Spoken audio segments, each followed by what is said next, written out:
protesters that morning slowly grew to a crowd of 2,000. Reporters said the scene reminded one of bees swarming. The hands of the feminine mob would claw at the tops of the passing cars. When the American officers tried to disperse the crowd, they were met with bottles, rocks, and insults. Protesters even laid down on the tracks in front of the trolley cars to create a blockade. They were joined by men in what's called the Bath Riots, and they shut down this border for 2 days. And then all you hear is that the ringleaders are arrested, and a few of the men are publicly executed.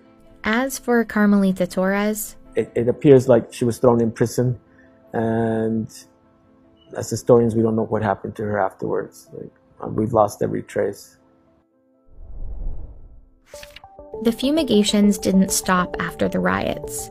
In 1917 alone, over 100,000 Mexicans were deloused at the border. That same year, an immigration law made border procedures even more rigid. Immigrants at all points of entry needed to have a passport, take a literacy test, and many would have to pay an $8 head tax. And later that year, the U.S. Public Health Service laid down instructions for border agents about who should be kept out of the country. Imbeciles, idiots, feeble-minded persons, physical defectives, persons afflicted with loathsome or dangerous contagious diseases. The discriminatory policies at the border resembled horrific events elsewhere in the world. In fact, while researching this, David stumbled upon a detail. The fumigation of Mexican immigrants wasn't just reminiscent of Nazi Germany, it was directly linked to it. It's not so much that the United States was copying Nazi Germany, it's the opposite. Nazi Germany was copying the United States. He found that in the 1920s, the US started using Zyklon B, an extremely poisonous acid gas, to fumigate clothing at the border. And in 1937, in a German pest science journal, a scientist called for the use of Zyklon B in Nazi disinfection chambers. He included 2 photos of El Paso's delousing chambers as an example of how effective Zyklon B had been at the US border to kill unwanted pests. The same scientist pushed to use it to disinfect concentration camps, and eventually, it was used in concentrated doses to murder millions of people. People, rightly so, say you can't compare what happened in Nazi Germany with other parts of the world. And that's true.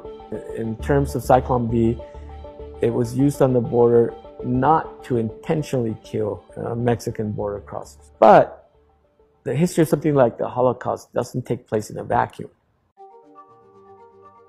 A few decades after the Bath Riots, Mexico started sending men to work on U.S. farms and railroads as part of a new labor agreement called the Bracero Program.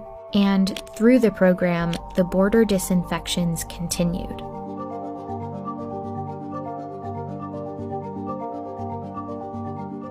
Here in this facility, some migrants were sprayed with insecticides. This time, it was a substance called DDT. Dichloro-diphenyl-trichloroethane.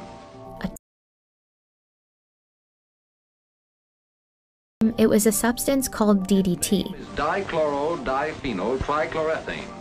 A toxic pesticide which decades later would be banned for agricultural use by most developed countries. Repeated contact must be avoided. They were sprayed in the face, they were sprayed in their private parts, and they were stripped naked and inspected. And sometimes they're inspected like you would inspect livestock. First-hand accounts from immigrants in the program reveal how little they knew about the fumigations. So they talk about how humiliating it was, about why do they think we're so dirty? They all call it the white powder. I don't know if they necessarily were told we're spraying you with DDT, but they'll call it polvo, the powder. A miraculous white powder that is helping to win the war against disease. Many of the employees who worked in the facilities weren't given many details either. When I first started, my role was a clerk.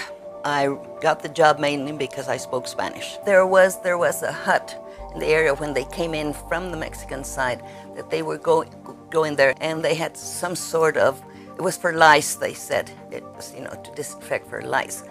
And we never gave it much thought, but we did think, that's sort of like what the Nazis used to do, to the Jews. I had heard during lunch breaks that they would spray them, and sometimes there were comments from the men themselves that they would put a hose to them. I don't know if they knew what they were doing to them. I certainly didn't know, it was far-fetched from the world we lived in. It wasn't until the 1960s, when the Bracero program ended, that health authorities acknowledged the chemicals were dangerous and the baths and fumigations were finally discontinued.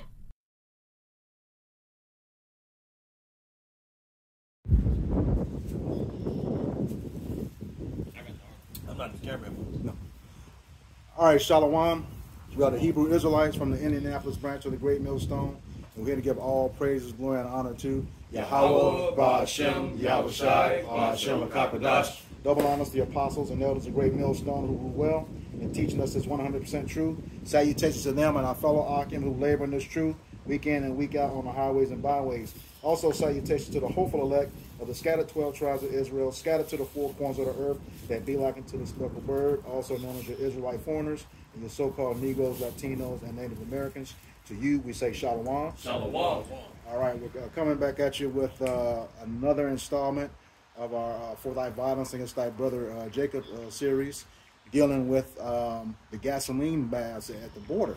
And we got a quick article on it, but we did, this is just summarizing the videos that you just saw before we started, okay?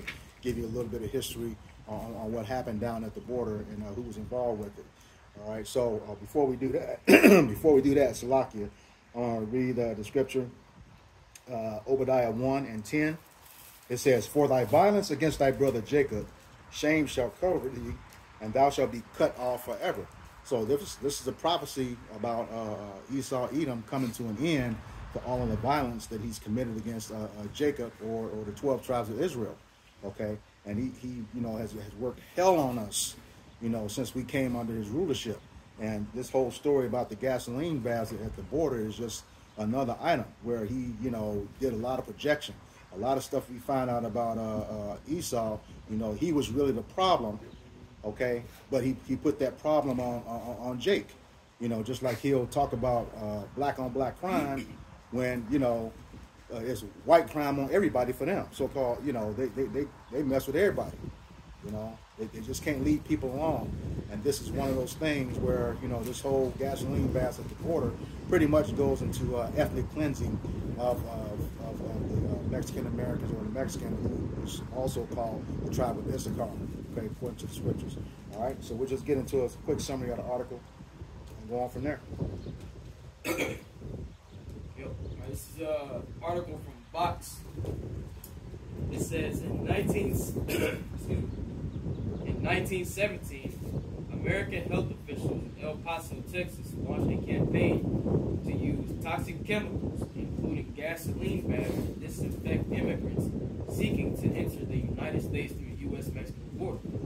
Only a few days after the alarming practice was launched at the border, one Mexican woman refused to go through it, sparking a protest of thousands of Mexicans at the El Paso border. Her name was Carmelita Torres. She was a 17-year-old maid from Juarez who crossed the border daily for work. Although Torres and the riots briefly shut down the border, the campaign would continue for decades and even go on to inspire Nazi scientists. In this video, we trace the dangerous policies that lasted well into the 1960s. Pause. That's the 1948. Getting that correlation? The Balfour Declaration? No, not 1948. 1960s. No, 1948. Hitler. Yeah. Hitler. Yes. The Nazis. Read that part again, brother. It says, although Torres and the riots briefly shut down the border, the campaign would continue for decades and even go on to inspire Nazi scientists. Now you see why they made up this. I can't say the word. You know what I'm talking about. whole small hats. Yeah. They're using Jake oppression, affliction to fit them. Yep. Right. You know what I'm saying? Go ahead, buddy. It says, That's important to know that. It's important to know that. Go ahead, buddy. Because they said the Nazis got their torture methods from the United States. And then a lot of the stuff, they're like, oh, hell no.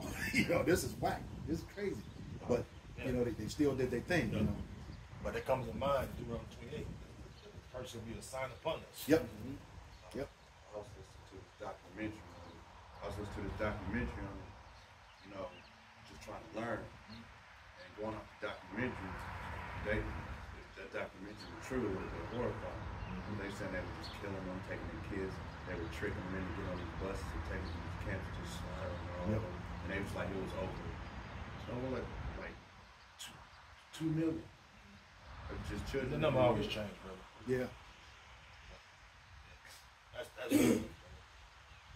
it says, in this video, we trace the dangerous policies that lasted well into the 1960s, from the forced kerosene baths to the use of poisonous gas Zyklon B, to the fumigations of migrant workers in the Bracero program using the pesticide DDT. It says, watch the video above to learn more about this long history of toxic chemicals at the border. It says, and that, just to give more clarity, that kerosene was also mixed with vinegar. You know, so it was a very, very painful situation. You know, you recall with the crucifixion, you know, they put vinegar in the Yahweh side. So that's a very painful thing. Right? And, yeah, this guy Esau, and what they were doing it for was trying to get rid of. They said there was a lice snake, literally going into people's homes, you know, inspecting them for lice. And you know, we did a little research last week before we started this video, and turns out it is Esau who's the #1 demographic that gets lice. So that's what we were talking about, how they would take their problems and project them onto Jake, you know, making Jake the face of a lot of stuff. A lot of their issues they take and say, you know, Jake is responsible for it. Like in this case, you know, I think the disease was called typhus that was going around, which was caused by lice. Well, if you lead the category in that lice, the problem is you. No, but you're gonna make it make someone else the face of it. All right. yeah, that's just All right. That was it. Get that Genesis 30. And see that prevents it. See, somebody get I always get Jeremiah 33. Yes, I mean, I'll get your That proves that the so-called Mexicans are Israelites. Back, get that Jeremiah 50 first. Yep, this Because is the Lord didn't leave no tribe unpunished. Right. We all had to endure this captivity together. Yep. So we all went through that affliction together. And this scripture gonna prove it. Bring it out. Yep, this is Jeremiah chapter 50, beginning in verse 33. Thus said the Lord Yahweh of hosts, the children of Israel and the children of Judah were oppressed together.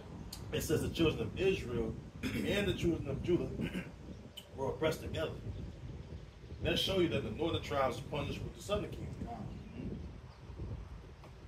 You know, and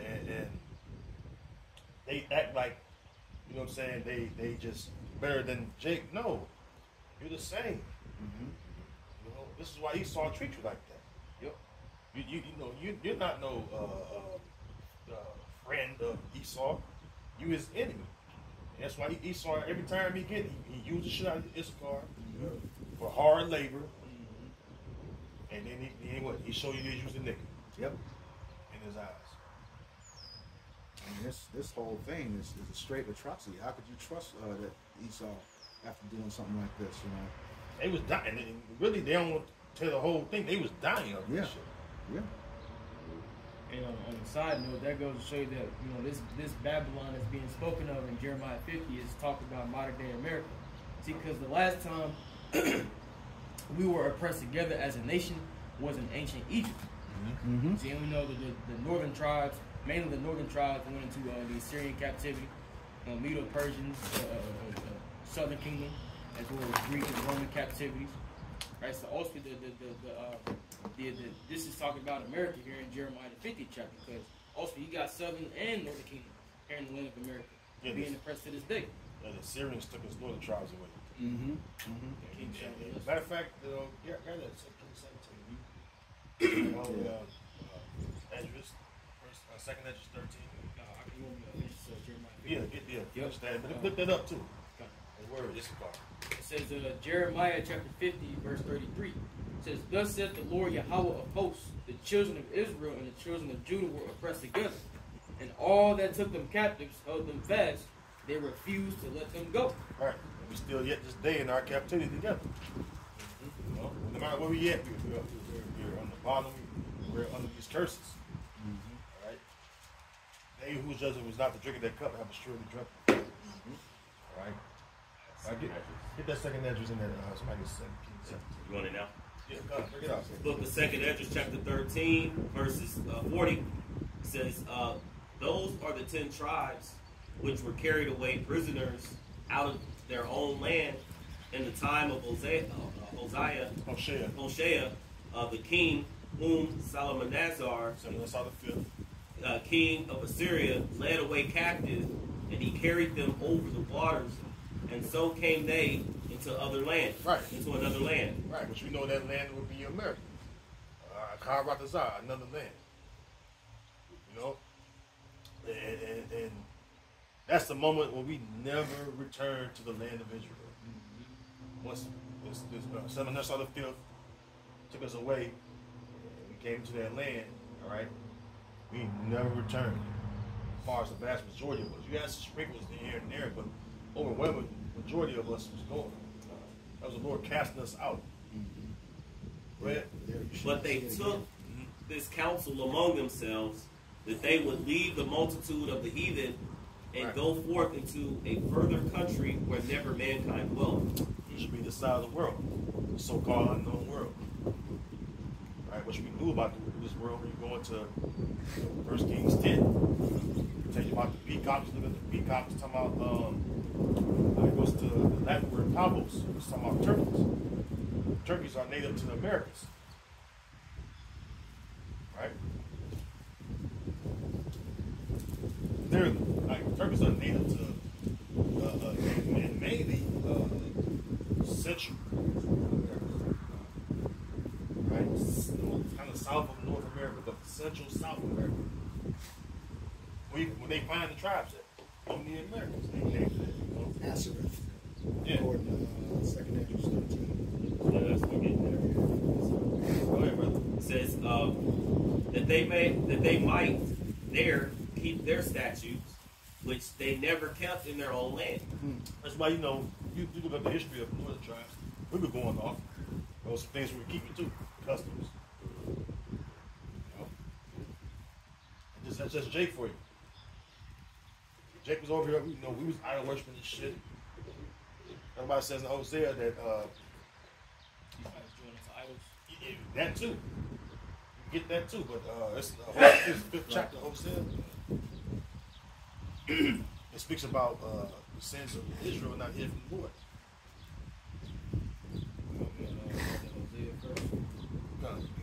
Here you go, right here. Yeah, grab it. This is Hosea chapter 4, verse 17. It says, "Ephraim is joined to idols, let him alone." Ephraim is joined to idols, let him alone. Northern tribes get heavy into idol worship. Assault with familiar spirits, all that. It's the account of all the northern tribes doing that shit. That's why the Lord really sent, he saw it to fuck Jacob over there. You saw that those idols in that, was it Third Bad Boys? Yeah. Santeria, yeah. It's beautiful how you bring up the northern tribes, because Ephraim is the head of the northern kingdom, so they, those up under the head are guaranteed to follow the head. So if Ephraim is out here serving idols, And what do you think the rest of the northern tribe to do? Same thing. That goes in that old saying, as the head goes, the rest of the body follows. Yeah. Like with Judah, the whole head is sick. Judah leads everything. It says the whole head is sick. Yeah, that's right. That's right. That's a good point. Hosea 5. Hosea 5, real quick, we're going to get that 2 Kings or something. Yeah, y'all know the precepts. I got some information that was ET that was used. So keep those precepts rolling first. Hosea 5 and 3. This is Hosea chapter 5, starting in verse 3.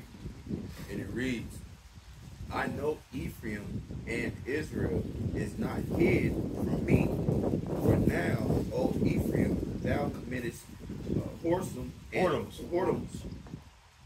Yeah, whoredom, and Israel is defiled. Yep. Read the next verse too. That's when they came over and found us. Even this card, they was doing witchcraft and shit. Sacrificing their sons and daughters. Okay. So Jacob was doing some other shit. Yeah. That's why the Lord had Esau come over. I don't know the tribe got fucked up a lot of those. But you had some that lasted, but overall we got fucked up. Yeah. Kind of like what Elder Yahshua said a while ago. He said, man, the most I was pissed off at Jake when he had Spanish conquistadors come over here, whoop Jake ass, the northern tribes, go back across the bars, come back over there, just keep whooping Jake ass. Taking them out on slave ships. Because a lot of people think about transatlantic slave trade, they think about the tents of Judah. Yeah. The Lord used Esau to bring the northern tribes on these slave ships. Yeah. Before Judah started coming over. You kind of saw some of that in all of us were watching about a couple years ago. Goodbye on the Tom. Oh yeah. And that was like worse than Boots. They actually played out Joel chapter 3 in that movie as well too. But in one scene, you saw the northern tribe on the ships with Judah when the transatlantic slave trade. Well, they knew the land here. Yep. So so the one thing is to take them out of this land, and ship them out, away, because it's like they could hide. They knew all the crevices and places to hide and to fight back. That's right. So it's like, okay, we need to send them away. So they go into Europe, different parts that's on the other side. You more than that? Yeah. Oh, yeah. Then you got the 2 Kings 17. Yeah. It says 2nd Esdras 13 verses 43. It says, and they entered into Euphrates by the narrow passages of the river. For the Most High hath showed signs for them and held still the flood till they were passed over. That's when you travel, around the Horn of Africa. The waters being held still is the currents. Mm-hmm. The currents are strong. In ancient world, you have to know how to ride them currents to get to different lands.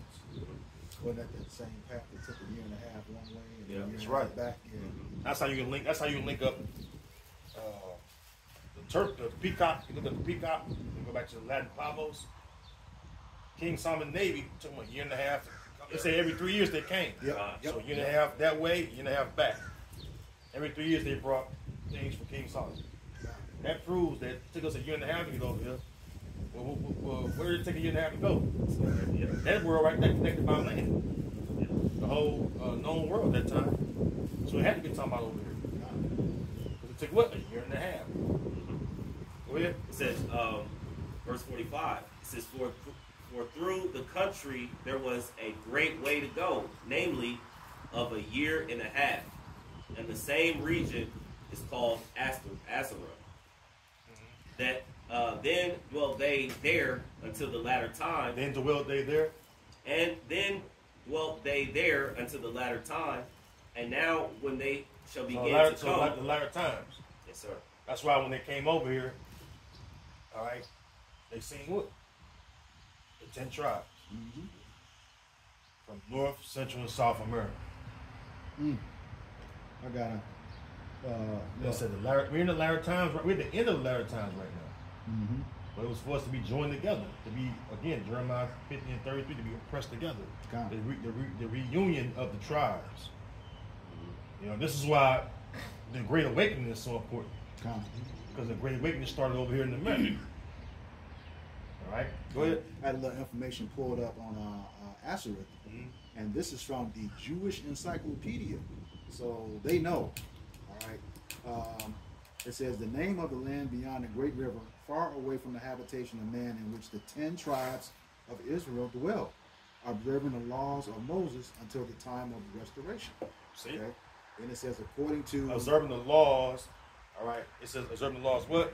Of Moses. Of Moses. They came over here. They found the Decalogue stone or Lost English stone. They found little things with 10 commandments in it, written in Hebrew, block style Hebrew.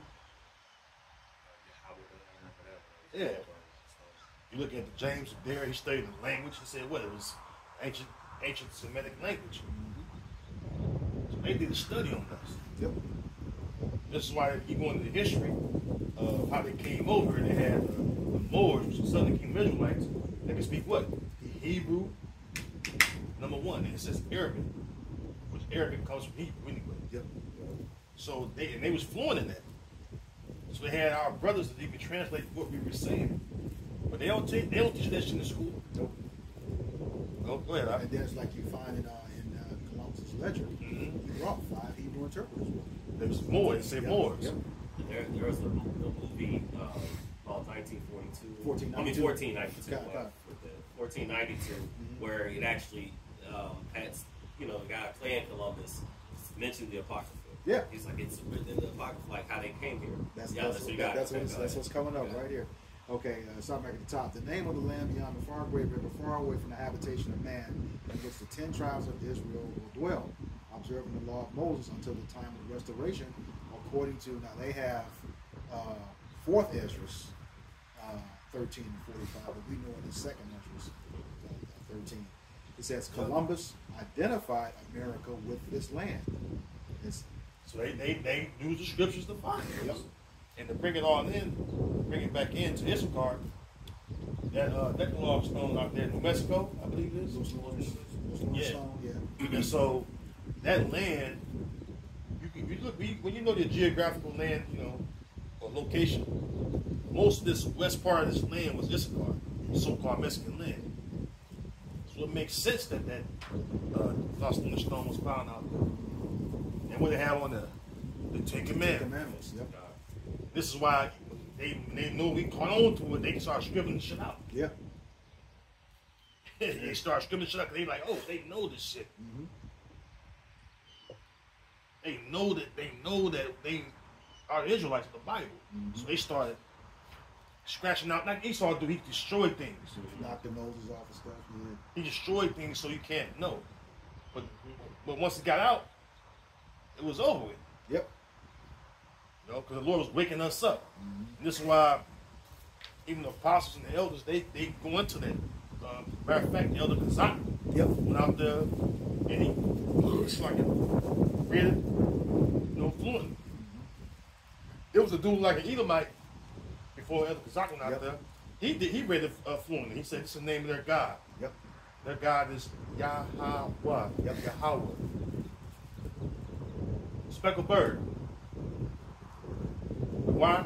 The Most High name is dreadful among the heathen. So the fact he can utter that, he said it perfectly too. You brothers ever seen that video? Yeah. Actually, it's funny. He like a hippie ass Edomite with glasses on. Yep. He said it's the name of their God right here. Yep. Yahweh. Which means they tried to invest in scratch it out, and they couldn't. They also tried to move it. This thing is shaped in such a way you can't get anything around it, and it weighs 80 tons. It's rock. Yeah, big rock. So trying to move something like that has a huge weight and a non-uniform shape. It's going to be impossible. It's not meant to be. All right. So then that predates Esau coming over here. So that lets you know that Israelites in this land. You can't get around it. So they try to stretch it out, trying to remove the landmark that show you who the people are. That's why you go in the scripture sometimes it says Israelite, they may have Hittite behind it, because you lived in the Hittite land. They was the Canaanites in our land when we lived in our land. You know what I mean? Yeah. What's that? Judges now. Yeah. And Joshua, some of them, they couldn't get them all on the land. But the land, the land was sectioned off. The Jebusites over here, Hittites. You know what I'm saying? But still, you live in that land, your name might have had attached to it. You live in the land of the Hittites, of the Canaanites. Yep. See? Go ahead. I have a precept. It's just that was on that part was all? Yeah, that was it. Yeah, just wow, that was good. It's just quick, very quick. It's Proverbs 22, verse 28. It says, "Remove not the ancient landmark which thy fathers have set." And also, scripture also say, "Curse be ye that remove not their landmark." Not supposed to do that. All right, bring it out. Back in Hosea chapter. That's no. You go to some. Go to 2 Kings. Okay. This is 2 Kings. No, chapter 2. Matter of fact, Slakia. Go to First Chronicles 12 and 32, and the Second Chronicles 12 and 32. Sorry. We're speaking about the so-called Mexicans. We gotta get to the characteristics of the Mexicans. You know they got the Decalogue stone, the Lost Bonus stone, between the Israelites, but there's characteristics that go with them. Somebody get that definition of Issachar. Oh, that on deck too. Go ahead, brother. First Chronicles chapter 12, starting verse 32, and it reads, "And of the children of Issachar, which were men that had understanding of the times, to know what Israel ought to do, the heads of them were 200." So it says Issachar. Read it again. All right. We start from the top. Yeah. And of the children of Issachar, which were men that had understanding of the times. Men that had understanding of the times. You go into the history of Issachar, they was the ones that, can observe the lunar cycle, which is the moon cycle. Somebody get that too. Issachar was good. Sirach 43. But Issachar was good at that. Telling time. Without having, we didn't have no watches back then, clocks.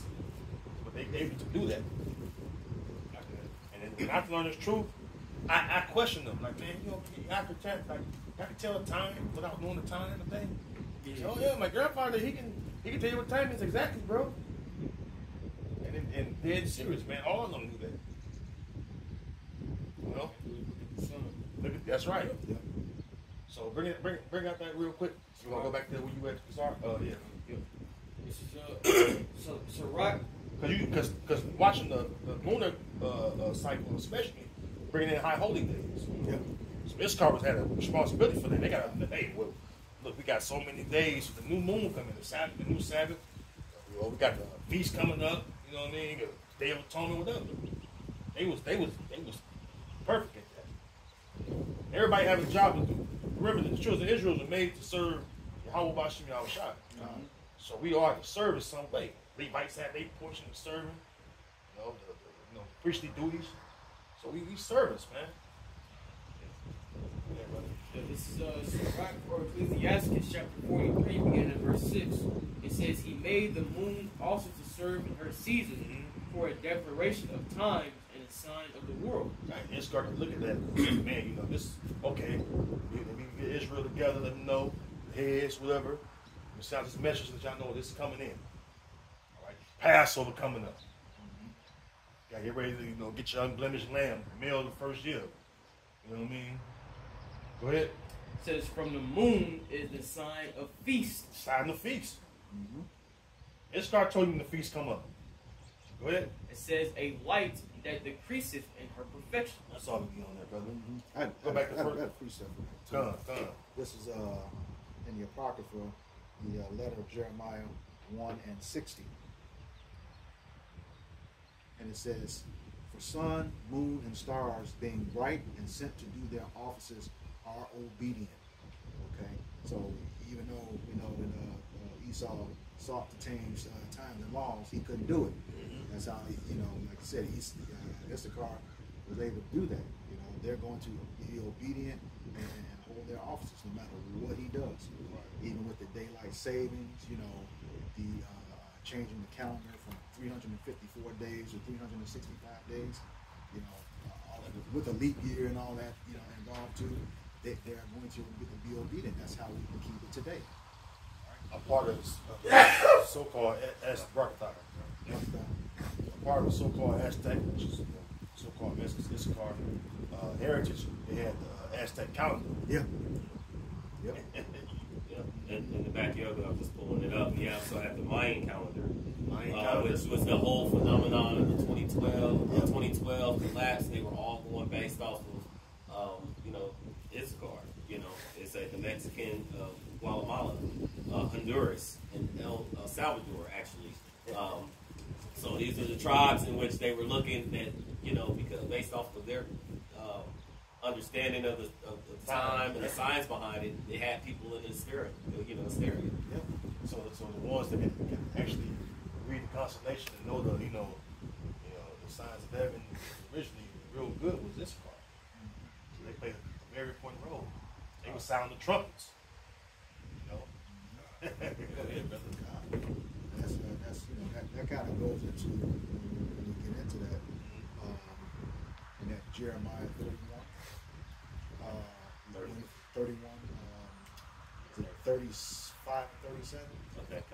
He was going to seek to change the ordinances of the moons, the stars, and the sun. If he can do that, he can get rid of. Yeah, we can go ahead and this book of Jeremiah, chapter 31, verse 35, says, "Thus said the Lord Yahweh, which gave the sun for a light by day, and the ordinances of the moon and the stars for a light by night, which divided the sea when the waves thereof roar.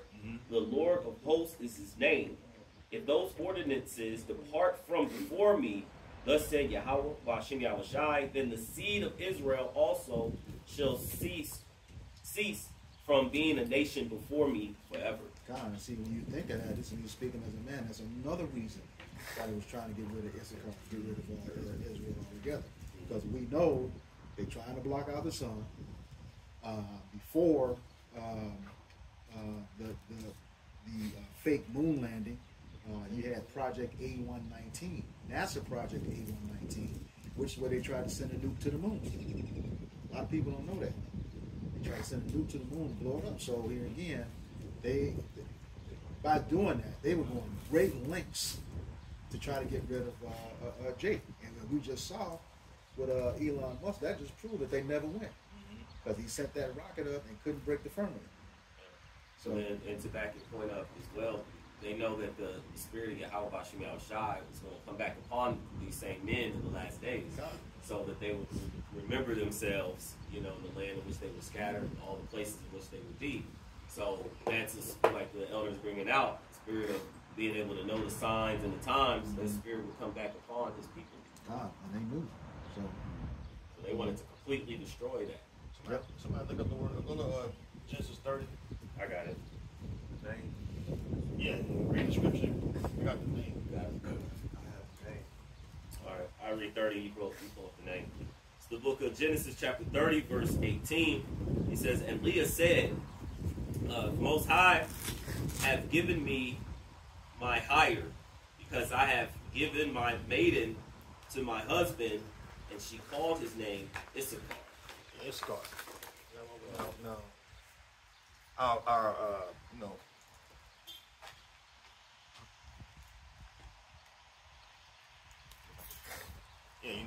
so Issachar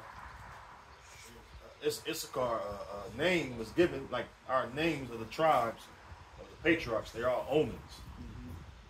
So that's why when you read the scripture, it explains what the name, really meant. So just read that again. Read the scripture again. Salaki. I had it. 30 and 18. Book of Genesis, chapter 30, verse 18. He says, "And Leah said, Yahweh, Bashim Yahushai, have given me my hire. My hireling, right? Mm-hmm. Go ahead. Because I have given my maiden to my husband, and she called his name Issachar. Issachar, my hireling. Go ahead. His name there is recompense. Issachar? Yeah. Should be He is. Yeah.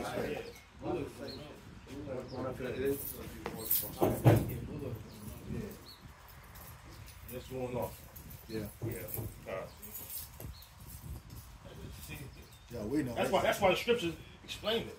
Yeah. This scar means Yishashkar, he's higher. Yep. You know. And yeah, they you know, that's that digital shit. They changing up shit. Oh yeah, yeah.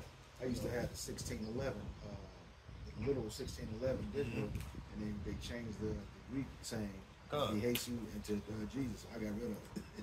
You know, that false name. But Issachar is my hireling. Now you go to Genesis 49. Somebody go to Genesis 49. I got it. Go get it. Read it. Whoever got to read it. This is Genesis 49 and 14. It says, Issachar is a strong ass couching down between the two. Strong ass. Strong ass. Ass or donkey, same thing. All right, it's a mule. You don't think of it as a mule. It's literally a mule. It's a small mule, but can do big mule work. That's how Issachar is. They can do, a lot of them small in stature. Got some tall, but a lot of them small in stature. They can do big work. They can do some mighty work. You be like, man, they getting down like ants and shit. Constantly working. Like clockwork. Which was probably, you know, again, me speaking as a man, that was a choice of the original reparations, the 48 acres and to till that land. But that's why Esau used Issachar for labor. Because who's doing the most labor in America? Issachar. Yeah. See, that's my job. I've been out now dig this. I used to do loads out here out west. Out west, the main workers out there. You got some Southern Jakes out there. And some other northern tribes. The farther west you go, you're going to see mainly Issacharite workers. They in Starbucks. They in the truck stops. Yep. You know, they the construction workers. They the ICE agents. They the fucking California State Police. Arizona State Police. You know, they out there. You see them break down the roof. Yeah, I turn into a low yard, or get a trailer, you know, whatever. Issachar the gate. Hey, what's up, bro? You pick it up, you know, and they be right there, bro. They be, and it's like, damn, man, it's like they ain't never left. No matter how hard you start trying to push them down, it says that they're read that again in Genesis 49, Kassar. All right. Genesis 49 and 14, it says, is Issachar is a strong ass couching down between two burdens. And they got it. They got the hardest working conditions. All right, and they got the really fucked up living conditions. They work hard, man, and that's why when they really take like an old house, whatever they can get their hands on, they build it up. Yeah, they remodel it, the whole I've seen Issachar build some shit up. Matter of fact, Issachar, they the main fucking builders, man. You want a house done? You want an outdoor deck, patio deck? They do that shit in half a day. I know Issacharites paint your house in the whole day. Top to bottom, in and out. They got fucking the best equipment. They investing money to get the work done. A lot of them got them fucking vans, man. Work vans. They got work vans, work trucks. Everything they do is about work. I found it in the blue letter in 30 and 18. I clicked on my hire, and it's Shashkar, which is, you know, it says hire and wages. I know how we pulled it up Issachar, it like was off. Then it goes Shashkar, and then of course we got Yah is he.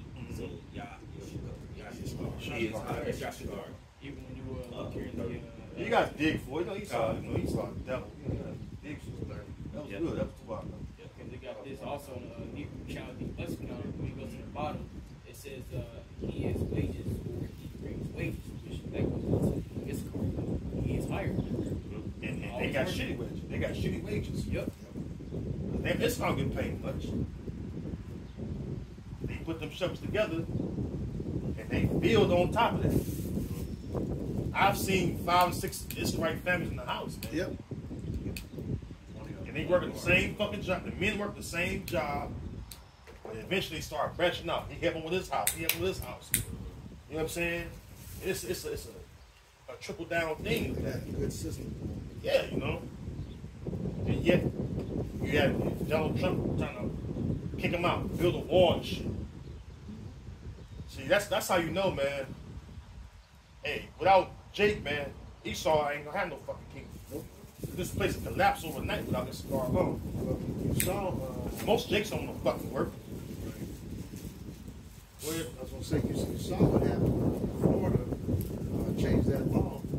Talking about undocumented, you don't get arrested. Issachar left those jobs, man, and nobody else. They couldn't do the farm work. They couldn't do the building. Nothing. Those guys lost. They lost so much money so fast. It wasn't funny. Somebody hold the precept.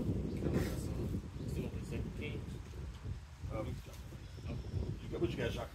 Exodus 1, start at 11. Exodus 1 and 11.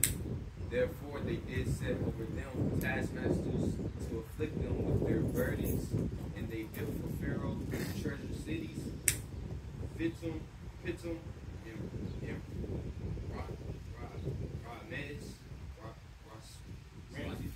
Ramses. But the more they afflicted them, the more they multiplied and grew, and they were grieved because of the children of Israel. So now somebody get now that's a good precept, brother. Because that's when we was a nation in under the old Egyptians, right? Somebody get Revelation 11. Because you're speaking of the Egyptian captivity.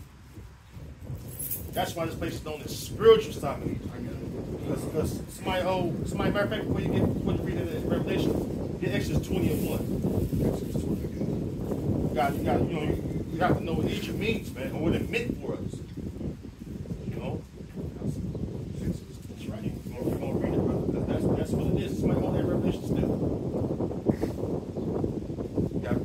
This is Exodus 20, beginning at verse 1. Wind blowing, somebody have to talk loud. The book of Exodus chapter 20, beginning at verse 1. And Yahweh Hashem Yahushai spake all these words, saying, I am Yahweh thy power, which have brought thee out of the land of Egypt, out of the house of bondage. Out of the house of bondage. That's why Revelation 11:8 says what? This is the book of Revelation, chapter 11 and verse 8. It says, and their dead bodies shall lie in the street of the great city, which spiritually is called Sodom and Egypt. Yeah, spiritually in Egypt again. It feels just like Egypt all over. Brother Shot, you read in Exodus 1, made to serve hard bondage. Jake served hard bondage here. You learn to shoot like, damn, this really is like Egypt again. It was just slavery in Egypt. And the house of bondage. It's mentioned again. This is the house of bondage again for us right now. It says in Baruch 3 and 8 that behold, we are yet today in our captivity, where we are subject to payments. You know? Go ahead, brother. Also, it's mentioned second Ezra 1 and 7 too. I am not, even he that brought them out of the land of Egypt from the house of bondage. Right. So, and it's, you might as get 2 Ezra 15. I will not suffer them to dwell in the land of Egypt. Because though we're in the spiritual Egypt, and we have to go through this bondage, Lord ain't gonna suffer us to dwell here anymore when He come and return and redeem us, man. But that starts with the remnant, which is before that happened, as far as we can be delivered from our enemies, the Lord gonna gather His elect, man, and the rest of the 1/3, man, from this fucking Egypt we're in, this bondage. 2 Ezra 15 and 10. Behold, my people is led as a flock to the slaughter. I will not suffer them now to dwell in the land of Egypt. Right, which is America. This is where we get. All right. This is where our dead bodies was found. Meaning what we was in the spiritual dead state of mind. This is why this truth is so powerful for all the tribes. So when you see Issachar come up to the camps, you can point out to them. They are Israelites. This is who you are in the scriptures. You gotta know how to point it out in the scriptures. Because why? It says in Ezekiel 37, when the children like people, you ask what are these, you know, what are our meanings by these? I get that. I'm kind of pushing. You gotta know that. About around the 17th verse, 15th, somewhere around the 15th verse, like that. Ezekiel 37. You gotta know how to identify these tribes. Okay. Oh, go ahead. You can start at the point. This is Ezekiel. Go read the whole thing. Ezekiel We get chapter edified. We get 37, beginning in verse 15. It says, the word of the Lord Yahweh came again unto me, saying, moreover, thou son of man, take thee one stick, and write upon it for Judah, and for the children of Israel and his companions. The southern kingdom. Go ahead. It says, then take another stick, and says, and write upon it for Joseph, the stick of Ephraim, and for all the house of Israel and his companions. Yeah, the northern tribes, so-called Latinos and Native Americans. Go ahead. It says, and join them one to another into one stick, and they should become one in thine hand. One nation again. You're not going to be divided no more. You look at the brothers out teaching, even the different camps. You have representation of all the tribes. You know, go ahead, brother. It says, and when the children of thy people shall speak unto thee, saying, wilt thou not show us what thou meanest by these? See? Go ahead. Say unto them, thus saith the Lord Yahweh, behold, I will take the stick of Joseph, which is in the hand of Ephraim, and the tribes of Israel, his fellows, and will put them with him, even with the stick of Judah, and make them one stick, and they shall be one in my hand. They shall be one in my hand. It says, and the sticks whereon thou writest shall be in thine hand before their eyes, and say unto them, thus saith the Lord Yahweh. This is why the 12 tribe chart is so important. When the children of thy people, the Israelites, the so-called Negro, Latino, and Americans see that sign, they're like, man, I'm on the sign. What do you mean with that? Why I'm on the sign? Go ahead. It says, you got to break it down to them.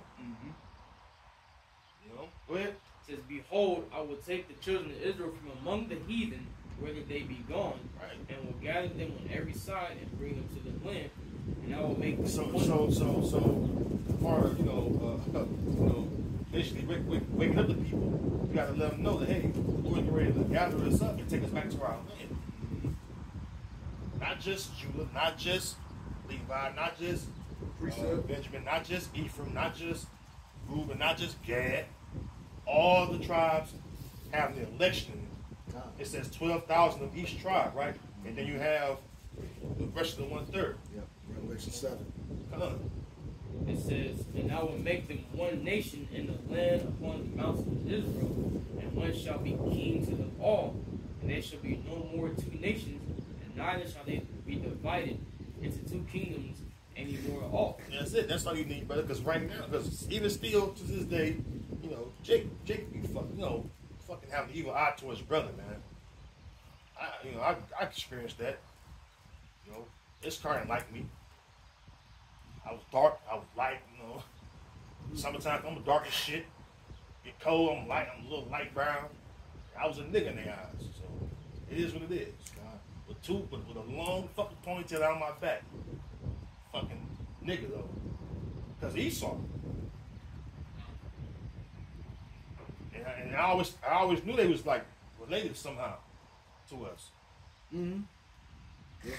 That's why when we unite in this truth, it'd be more of a good time to just fellowship one another, the different tribes that you can get along with. Yep. Now you're brothers again. You realize, man, we the same nation of people, bro. And then you come together under the banner of Yahweh Shem outside of this truth, this knowledge. You able to, console your brother now. You got something, brother? No, I was gonna say you're right. My whole time in school and college, I got along with Issachar real well, and even to this day, you see at the gym and stuff, Issachar always around. They always talking. But the older ones, it was the older ones. Yeah, young was always cool. Yeah. But that's true though, and then you learn they do the same shit. Issachar be hooping and shit. They be playing baseball and football. Funny as hell. Even the wickedest do the same shit. What you got?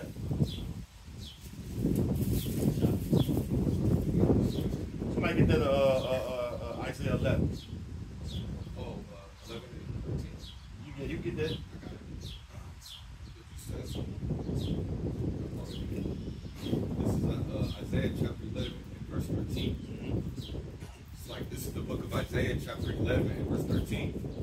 It says, the envy also of Ephraim shall depart, and the adversaries of Judah shall be cut off. Ephraim shall not envy Judah, and Judah shall not vex Ephraim. There you go. And that's why even like your family, or even your tribe, son of the tribe, they see you come together with all the rest of the tribe, teach this truth, people are like, what the fuck they got going on? They can't perceive what's going on. They like, man, he treating them better than us. But it says in Matthew 12, you know that my mother, my brother, my sisters, them that do the will of my Father, the same are my mother, brothers, and sisters, So it's a different kind of love. We cling to one another. Precept. So bring it up. Jeremiah 3 and 18. In those days, the house of Judah shall walk with the house of Israel, and they shall come together out of the land of the north. The land of the north, North America. Somebody hold Jeremiah 50. Oh, that's true. Somebody hold Jeremiah 50. You know what I want? Jeremiah 50, about the fourth verse.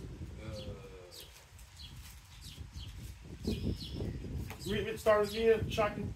Jeremiah 3 and 18. In those days, the house of Judah shall walk with the house of Israel, and they shall come together out of the land of the north, to the land that I have given for inheritance to your fathers. Yeah, so there you go, man. So now we getting back to that article, man. We see that Issachar had their portion of their slavery or bondage. All right. That's why Issachar, they learn this truth. I love to see them, clinging to this knowledge, because they realize that, man, we have to suffer this affliction, all right? But now we got this knowledge. We know that who our enemies are, and it's not our brethren, but Esau, the so-called white man, the one that have afflicted us. He's our oppressor, just like he oppresses the other tribes. All right. That evil eye is turned from Jacob. You want to acknowledge. Yep. You know what I mean? Those sincere brothers, you know what I mean? Go ahead. You want me to call one? Jeremiah 15 and 4. Yeah. This is the book of Jeremiah, chapter 50 and verse 4. It says, in those days and in that time, saith the Lord Yahweh Shem Shai, the children of Israel shall come. They and the children of Judah together, going and weeping, they shall go and seek the Lord Yahweh Shem Shai their power. See? So, and not Issachar be cussing out Esau too now. Yep. Hey, the Lord putting that spirit on Issachar. Go ahead, you know what I'm saying? Esau. Cuss their ass out. And righteous, because why? Esau afflicted them. Precept. It says that in Isaiah 10 that they should not stay upon them that, that smote them. Read it. Isaiah chapter 10 and 20. And it shall come to pass in that day that the remnant of Israel, and such as are escaped of the house of Jacob, shall no more stay upon him that smote them, right, but shall stay upon the Lord, the Holy One of Israel. And Issachar, they realized that, hey, you forced us to put white on our paperwork and shit. We ain't your people. We know the truth now. We know we Israelites. We brothers with these black and native. That's how. Hey man, that's how you know y'all about to working on the tribes. You know what I mean? So you got something? Yeah, I just want to go into that. Talking about what Esau has done. Going back into what that DDT was doing. Yeah, that's and this is just the effects of the DDT on the body and what they're doing. It says to the nervous system, swallowing large amounts of DDT can cause tremors, seizures, and excitability, but these effects go away after exposure stops. Here's the one of the key things. The neural system is important. Yeah. It goes to your brain, your bodily function. Go ahead. It says DDT and its metabolites may disrupt the endocrine system and affect reproductive system. So that's, it's pretty much killing any further offspring. Yep. It's like a secret sterilization. Yeah, well, that's what, that video at the beginning of this one, it was saying. It was a eugenics program they were trying to do with that stuff. And that happened real heavy in the so-called Latin culture. Yeah. They were sterilizing the Latin tribes heavy. And they were doing so Planned Parenthood. Yeah. For the Southern Kingdom, and they had sterilization, secret sterilization. All right, for the Latin tribe. Yep. A lot of them was consuming shit that they didn't even know they was sterilizing the women in me. Yep. That's how you know that Egypt was little. Yep. Did you read that in the Exodus where it said, let it deal with them with wives and multiply? Yeah. You ain't got to get it, but ultimately that same sentiment is here today. Well, we've been saying every installment of this series, they're using the same playbook over and over and over again. Okay, you got the same culprits, the U.S. government or the so-called white one. In either case. Right. Yep. It says for the liver, DDT can cause increased liver weight, hepatocellular hypertrophy, microsomal enzyme induction, and hepatocellular tumor induction. I'll put that in the link so you go look that up. Cancer. That's the next one. Carcinogen. That's the next one. Cancer. Exposure to DDT and its breakdown producing DDE may be associated with an increased risk of liver, pancreatic, and breast cancer. Okay. Other health outcomes, exposure to DDT and DDE may also be associated with fetal loss. A lot of Latin women be having breast cancer. This day, man. Urogenital birth defects, decreased semen quality, okay, spontaneous abortion, impaired neural development in children, shorter duration of lactation and child growth. Then it had a few questions. What does DDT do to the human body? It says it has been shown that DDT and metabolites have adverse effects on various organs, tissues of mammals, including the nervous system, liver, kidney, reproductive, endocrine, and immune systems. That was genocide going on in the border. Yep. Fucking genocide, man. And you devils had the nerve to try to make it part of your little hopes and shit. Yep. That's why I'm glad this article came out. Go ahead. It says, what happens if you inhale DDT, and we know they were spraying it on. Since studies in DDT exposed workers did not show an increase in cancer, however, it has been determined to be a probable human carcinogen, which you just said earlier. It's a carcinogen by the Department of Health and Human Services, the International Agency for Research on Cancer, and the Environmental Protection Agency, EPA. And you know when they get involved, there's some shit going on. We just had those chemical spills late last year. That'll change everything. Once the EPA gets involved, take over your land, everything, which that's what they want to do. Which they full of shit anyway. Yeah. They come out. It's because you got to think about it, it's a government agency. They come out and they already knew shit was fucked up. This is the land, water. See, they always attacking Jake's neural system.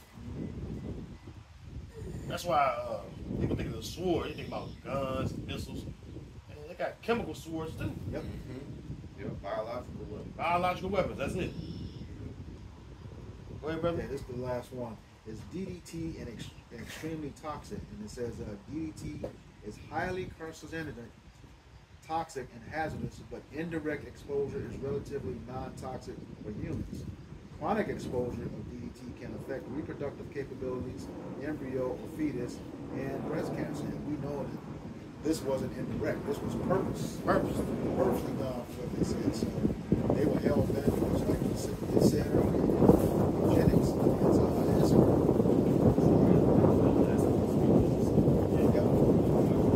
Like that English one together.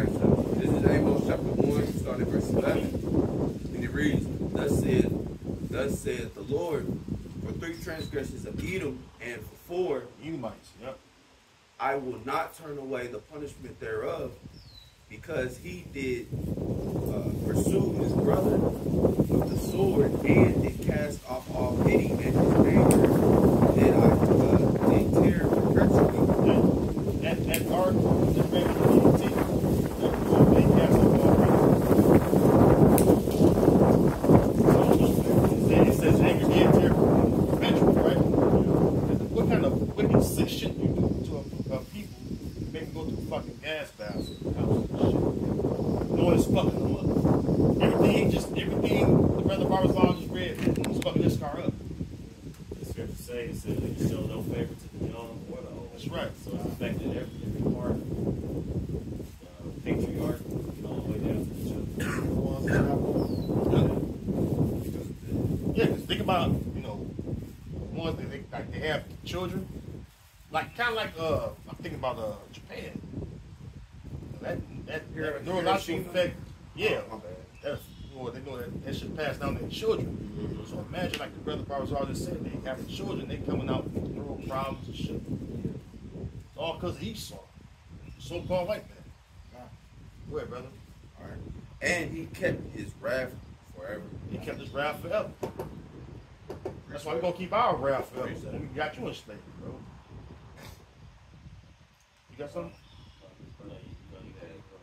This is Ezekiel 35:5. I think y'all last precepts in here. Because thou hast had perpetual hatred, and hast shed the blood of the children of Israel by force of the sword, in the time of their calamity, and the time that their iniquity had an end.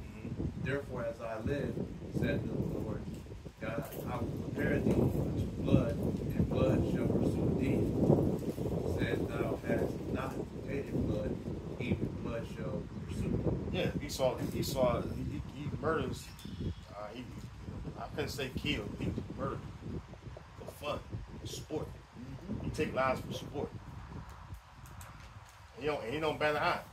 It's in his nature to be like a wild fucking beast and spill blood. That's why the Lord said that He's going to prepare him unto blood, since He's going to hate blood. All right.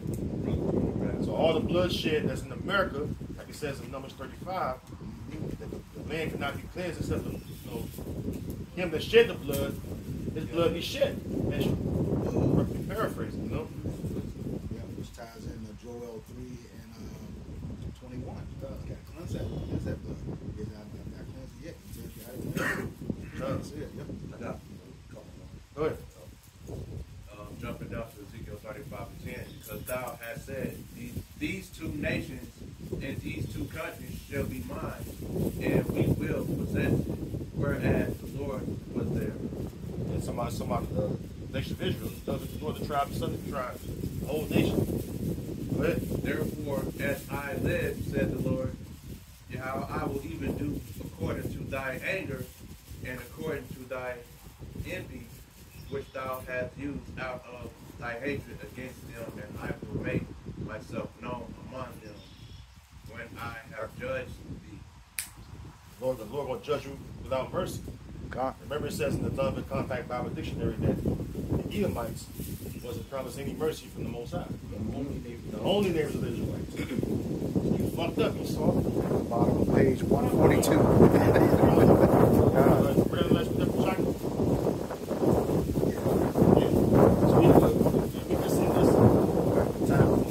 All right, so with that, we hope this lesson was edifying for the elect body of the nation of Israel. Once again, I'm going to give all praises, glory, and honor to Yahweh, Hashem, Yahushai, Hashem, Kakadash. Double honors to our apostles and elders of Great Millstone who were well in teaching us this 100% truth. Salutations to them and our fellow Akim who labor in this truth week in and week out on the highways and byways. Also salutations to the hopeful elect of the scattered 12 tribes of Israel, scattered to the 4 corners of the earth. If you like into the speckled bird, to you we say Shalom. Shalom. Kwam Yasharala. Shalom. Shalom.